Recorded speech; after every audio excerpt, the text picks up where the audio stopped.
Бисмиллах деп бүгін сіздермен балғын балақ шағымның бал дәмі муравейник печеньесінің рецептімен бөлісемін қыздар. Міндетті түрде дәл осы рецептпен жасап көріңіздер, бір жасағаннан көңілдеріңізден шығады деген ойдамын. Алдымен майымызды осылай ерітіп аламыз. Мен үнемі осы майды қолданамын, сіздерге де осы майды қолдануға кеңес беремін. Одан соң үстінен қантты және қаймағымызды салып жақсылап араластырып аламыз. Қант толық еріп, қаймақ толық араласқанша. Одан соң ұнымызды салып қамыр илейміз. Описаниеге рецептісін қалдырамын қыздар. Міндетті түрде дәл сол рецептпен жасаңыздар, артық зат мүлдем қоспаңыздар. Біздің қамырымыз осындай болып шығуы қажет.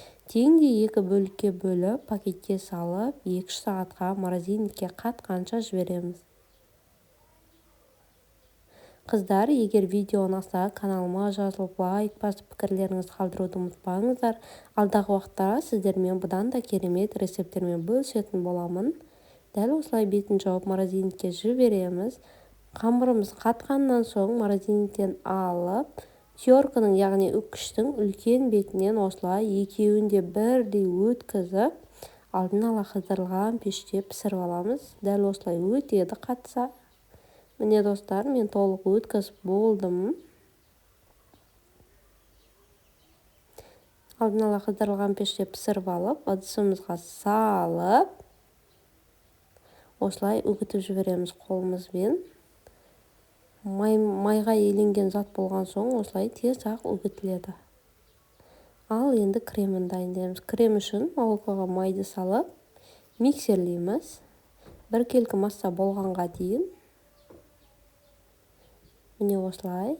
Менде майдан молоко көбірек болады кремде, сондықтан печенье тәтті әрі дәмді болып шығады. Кремді салып, толық осылай араластырып аламыз қыздар. Толық араласып болғаннан соң өзімізге керек кез келген формада стакан немесе басқа да заттарды қолданып печеньеміздің формасын келтіріп аламыз. Мен бүгін дихлофостың қақпағын қолдандым. Міне осылай бір ұрғаннан әп-әдемі болып түсе қалады. Міндетті түрде әр печеньені түсіргеннен соң ыдысыңызды суға батырып отырыңыздар. Сол кезде сіздердің муравейниктеріңіз шашылмай, әрі осылай әп-әдемі болып түседі. Міне қыздар, біздің печеньелеріміз дайын. Егер видео ұнаса, лайк басып, пікірлеріңізді қалдыруды ұмытпаңыздар.